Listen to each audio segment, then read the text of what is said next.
I do actually believe TikTok is dangerous, but this is probably one of the few times where I actually found something good come out of it. Welcome to the Unique Voices Club, where we cover indie artists of voices not commonly heard in mainstream music as an effort to educate music listeners, music lovers, musicians, musical theater creators, and just general people who are interested in stuff that breaks out of the norm. This week's episode is bi-weekly episode is sponsored by Skip. Skip is one of the largest databases for entrepreneurs in America. Includes a grant database, AI tools for your grant applications, your social media posts, your business plans, your website, all that fun stuff that you need in order to make your creative business pop. And if you are an artist, you need to be applying for grants, and Skip is a good way to do that. Plus, also, they do a live drawing for a grant up to $1,000 every Tuesday and Friday, which means if you win that grant, that's some good chunk of change that you can put towards expenses. Maybe also cover your rent like I had to do 1 month when I won. Link to sign up for Skip is in the description, and we will go on to today's episode. So, this week's episode is covering James the 7th, who I just casually discovered during doom scrolling on TikTok. Doom scrolling is dangerous, don't do that. But this is the one time it actually worked. So, James the 7th is the stage name of Korean-American singer-songwriter and producer Bethany Latham, who is based in Pittsburgh. She blends ethereal vocals with haunting melodies, and her music spans alt pop, pop punk, indie alternative pop with rock influences. She's kind of been in an angst era since her 2021 debut.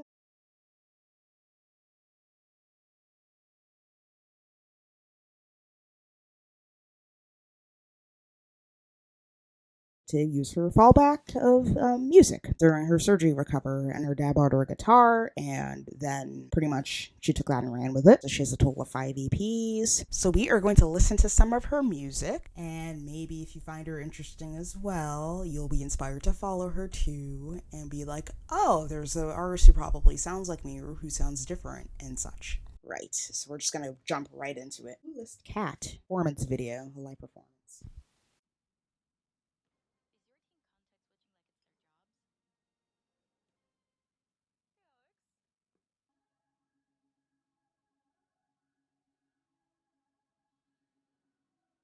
I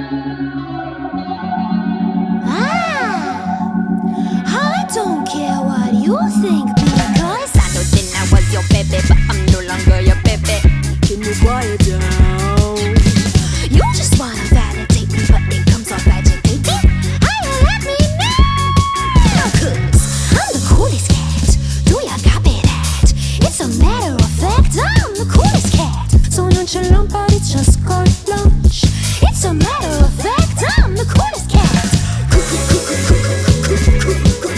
Anyway, I'm gonna pause there and just oh my blueberries. I was very inspired to do the Thriller dance. We thought it actually would work. Definitely the vibes are reminding me of Coco Rosie, who we covered a couple episodes ago. Not physically on YouTube, but in my blog. And then there's another artist who sings like that besides Joanna Newsom, who has this high-pitched, nasally sort of tone. Yeah, but that was so much fun. I should add it to my rotation. Coolest Cat was actually released 4 freaking days ago. So that is obviously their most recent one. And then Trauma Olympics. Who's making a demo version? Let's have a look. Here's a gold medal for your issues. If it makes you feel better, baby. Does it feel better, baby? Mental gymnastics like an athlete. You know I gotta give you first place. But in first place, so congratulations for being a victim. Be the highest on the podium, boy. I don't care. Been training harder. I'm on your team, so why you compete? Trauma Olympics, racing to the trauma. Trauma. Here's a trophy, show it to your mama. Trauma. Okay, so besides I have this big Okay, now I just remembered the kind of artist who has the kind of heady voice, Kate Bush. But then Kate Bush also has, if you can hear in the song, Houdini. She's like, in the night, she's like, when you're smart, almost looks like this almost rock scream type of thing that Kate Bush does, which you can hear James doing in the song. A lot of rock instruments, but Kate Bush, I think, is also categorized as like some kind of all indie rock or some sort in some of her songs. I love doing this. Also, friendly reminder, I think a lot of the artists I've covered so far are not exactly kid friendly, so sorry, Mom. It doesn't stop me from being totally inspired by all of them. Anyway, I'm rambling, so let's go find another song. Ooh, 5 years ago was You Don't Know Me. Just the audio, though. Think I need some help.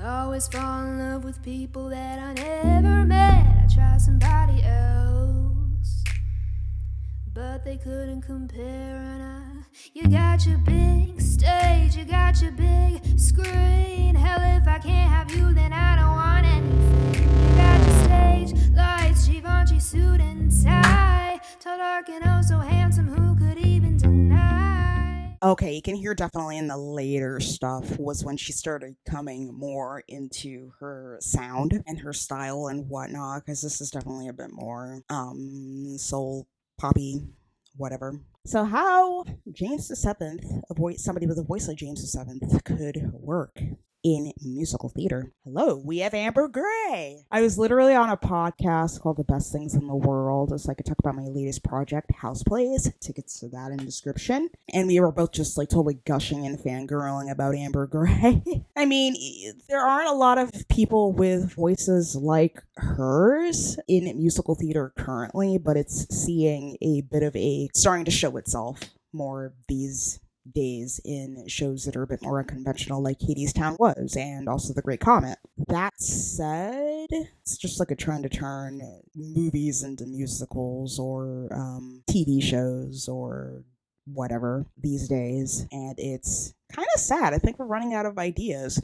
So if we decide to make a jukebox musical out of some of these artists, make a jukebox musical with specific artist songs and then build a storyline around it, that'll be really good. I mean, I also said Tracy Chapman's songs would make a good musical theater album, because I mean, they tell a freaking story, especially Fast Car.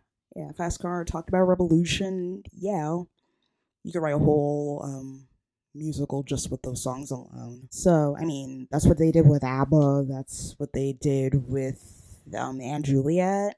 And what else? I'm not talking about the autobiographical ones like Carole King and Michael Jackson and such. But yeah, James the Seventh, it is possible to have a voice that has like